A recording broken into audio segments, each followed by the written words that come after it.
Assalamualaikum warahmatullahi wabarakatuh. Perkenalkan, kami dari kelompok 6 ingin menceritakan tentang sejarah dan mitos penjara Poncol yang berlokasi di Jalan Poncol Selatan nomor 24. Sebelum menceritakan, saya akan memperkenalkan anggota-anggota kelompok 6. Saya bernama Ali Nurdin sebagai presenter, Nabila Keisha Ilham sebagai pembuat naskah, Aja sebagai kameramen, Alianza sebagai editor. Kali ini teman-teman saya akan menceritakan sejarah singkat penjara Poncol. Sejarah singkat penjara Poncol. Lembaga Pemasyarakatan Militer 11 Cimahi yang dikenal pula dengan sebutan penjara Poncol merupakan salah satu penjara militer pada zaman penjajahan Belanda. Penjara khusus militer dinamakan Hans Militer Huisvaarts, kemudian berubah nama menjadi Militer Staatgevangenis. Pembangunan penjara militer di Cimahi mulai direncanakan pada tahun 1885. Koran Telekomunikasi Semarang. Pembangunan penjara militer direncanakan akan dibangun pada tahun 1886. Selain itu, surat kabar Jawa DKI edisi 27 Juni 1885 menuliskan bahwa membangun rumah tahanan militer baru di Cimahi akan dilakukan pada bulan Maret atau April 1886. Menurut surat kabar Java Bode terbitan 27 Januari 1886 memberitakan bahwa pada tahun itu setengah dari batalion infanteri 4 dan penghuni penjara militer Benteng Pendem Ambarawa Semarang akan dipindahkan ke kamp baru di Cimahi.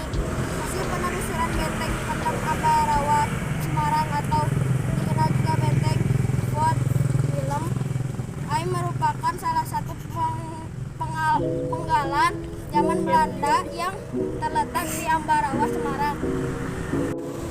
Setelah penjara militer di Cimahi selesai dibangun, koran Dekolometres edisi 15 September 1886 memberitakan rencana relokasi tahanan militer dari Banten di Poncol ke Cimahi akan segera terjadi. Beberapa hari kemudian, koran Dekolometres edisi 30 September 1886 memberitakan pemindahan para tahanan militer dari Semarang menggunakan kapal laut menuju Tanjung Priok. Selanjutnya dibawa ke Cimahi dengan menggunakan kereta api. Menurut laporan Kapten Gen P.J.C.H. Ishak, tim melaksanakan pembangunan Garnison Cimahi menyebutkan bahwa pada awal Oktober 1886 para tahanan militer dari Semarang tiba di Cimahi pada tanggal 9 Oktober 1886 mulai menghuni militer Strafgevangenis atau penjara Poncol pada saat pendudukan Jepang. Militer Strafgevangenis atau penjara Poncol digunakan sebagai kamp tahanan untuk para petinggi dan anggota militer Hindia Belanda.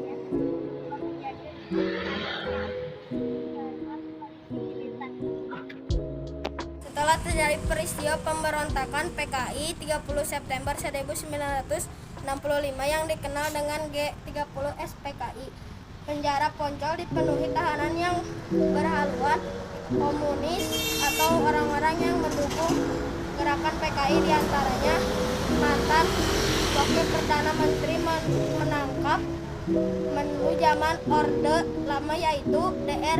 Soebandrio dan mantan Komandan Pasukan Pengawal Presiden Cakrobiarawa Letkol Untung. Saat ini penjara Poncol memiliki nama resmi Lembaga Pemasyarakatan Militer 11 Cimahi. Perubahan nama ini didasarkan kepada pemerintahan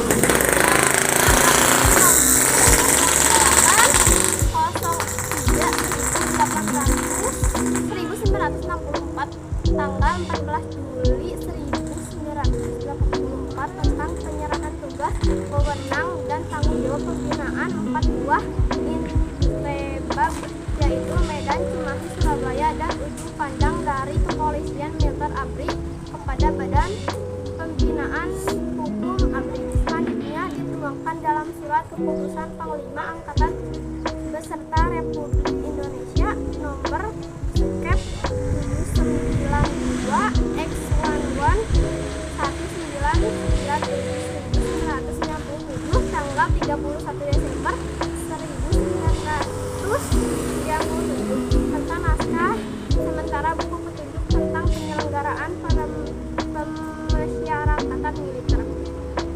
Mitos tentang penjara Poncol. Dulu ada seorang tahanan yang bernama Teddy Sompak.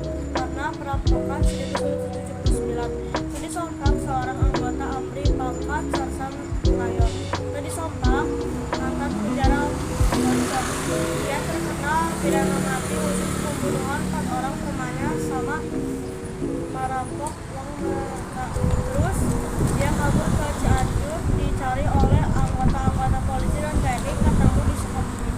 Tahun 1989 Teddy Sompak sempat kabur, terus berhasil ditangkap pada tahun 2006, di penjara selama 20 tahun dan di polisi penjara mati. Terus dulu itu ada seorang tahanan namanya Edi Sompak, pelaku pembunuhan perampokan sekitar tahun 1979. Itu seorang anggota ABRI, pangkatnya itu Sarsan Mayor.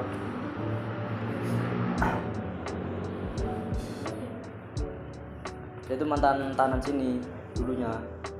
Dia itu terpidana mati soal kasus pembunuhan itu. Dia tuh kasusnya itu membunuh 4 orang temannya itu di daerah Cianjur. Juga temannya itu dibunuh, juga dirampok uangnya itu juga dirampok. Nah, terus